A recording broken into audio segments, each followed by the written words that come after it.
এক হুজুরকে বিনা অপরাধে ষড়যন্ত্রের শিকার হয়ে গেছে, হুজুর ধরে নিয়ে গেছে পুলিশ, কোর্টে হাজির করা হইল। মাদ্রাসার মোহতামেম সাহেব হুজুরকে কিভাবে ছড়ানো যায় কোর্টে গিয়ে উপস্থিত হলেন। দেখেন যে অনেক উকিল বসা আছে পার্শ্বে, হাকিমও এজলাস গ্রহণ করেছেন, কিন্তু হুজুরের সপক্ষে যে উকিল ধরবে এত পয়সা মোহতামেমের কাছে নেই। তাই মোহতামেম হাকিম সাহেবকে বললেন, হাকিম সাহেব, ইনি আমার মাদ্রাসার শিক্ষক, কোনো অপরাধ নেই, ষড়যন্ত্রের শিকার, ওনার সপক্ষে যে উকিল ধরব ফিস দেওয়ার মতো পয়সা পকেটে নেই, অতএব তার পক্ষে আমি ওকালতি করতে চাই, অনুমতি প্রার্থনা করি। ডজন খানেক উকিল দাঁড়াইয়ে গিয়ে, আরে বাপরে বাপ, মৌলবীর সাহস তো কম নয়, জীবনে কোর্টের ছায়ায় আসেনি, ল পড়েনি, ওকালতি করতে চায়। হাকিম সাহেব, এই মৌলবী সাহেবকে অনুমতি দিলে কোর্ট অবমাননা সামিল হবে, এটা সার্টিফিকেট নেই, ওকালতি করুন। কিন্তু মৌলবী সাহেবের একই কথা, উকিলের ফিস দেওয়ার মতো পয়সা পকেটে নেই, অতএব আমি ওকালতি করতে চাই। বাবে সাহেব মনে হয় অনুমতি পেয়ে যাবেন। তাই সবচেয়ে বড় উকিল যিনি, তিনি দাঁড়ায় বললেন, হাকিম সাহেব, সার্টিফিকেট বিহীন মৌলবীকে অনুমতি তো দেয়া যায় না, কিন্তু বাবে সাহেব এমন লাগে যেন অনুমতি দিয়েই দিবেন। যদি দিতেই হয় আগে একটু পরীক্ষা করে নিন।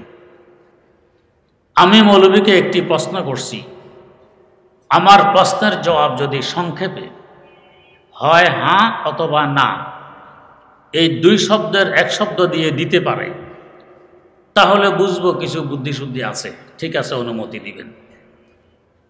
আর যদি হ্যাঁ অথবা না দিয়ে উত্তর দিতে না পারেন, অনুমতি দেয়া যাবে না, দিলে কোর্ট অবমাননা সামিল হবে। হুজুর বললেন, উকিল সাহেব, সকল প্রশ্নের উত্তর হ্যাঁ না দিয়ে দেয়া যায় না, মাঝে মধ্যে ব্যাখ্যা বিশ্লেষণ দিতে হয়, তাহলে আপনি অনুমতি পাইতে পারেন না। হুজুর বললেন, এই শর্তকে শুধু আমাদের বেলায় না আপনাদের বেলায়ও? সকলের বেলায়। তাহলে আমি আপনাকে একটি প্রশ্ন করছি, আপনি হয় হ্যাঁ অথবা না দিয়ে উত্তর দিবেন। বলুন কি প্রশ্ন? প্রশ্ন তো বলবো ঠিক, যদি উত্তর দিতে না পারেন, যদি মোদি নেই, ল পাস করে এসেছি কোর্টে, বাতাস খেয়ে আসেনি, আপনার মতো সার্টিফিকেট ছাড়া এসে ওকালতি করিনি, না পারার প্রশ্নই আসে না। কি প্রশ্ন তাড়াতাড়ি বলুন। হুজুর আবারও বলছেন, বলবো তো প্রশ্ন ঠিক, উত্তর যদি দিতে না পারেন হ্যাঁ অথবা না, আবারও আপনার ওই কথা, না পারার প্রশ্নই আসে না। প্রশ্ন তো আসে না বুঝলাম, যদি না পারেন, না পারলে কান ধরে কোর্ট থেকে বেরিয়ে যাব, জীবনে আর এই কোর্টের ছায়ায় আসবো না। আচ্ছা বলেন কি প্রশ্ন? প্রশ্ন আর কিছু নয়, আমি শুনেছি আপনার আব্বা জান নাকি মসজিদে মসজিদে গিয়ে মুসল্লিদের জুতা চুরি করত, এই অভ্যাসটি কি এখনো আছে নাকি ছেড়ে দিয়েছে? উকিল সাহেব এখন চুপ, হাঁও বলেন না, নাও বলেন না।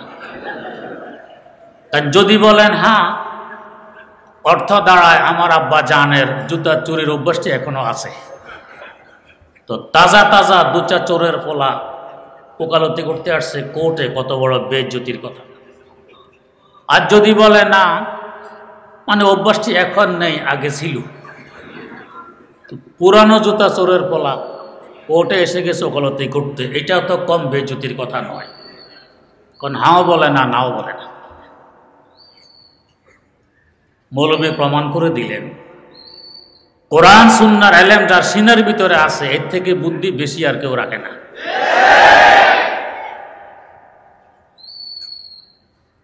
সবচেয়ে বড় বুদ্ধিমান এই দুনিয়াতে আল্লাহ পাক যাদেরকে কোরআন হাদিসে ইলম দিয়েছেন, তারা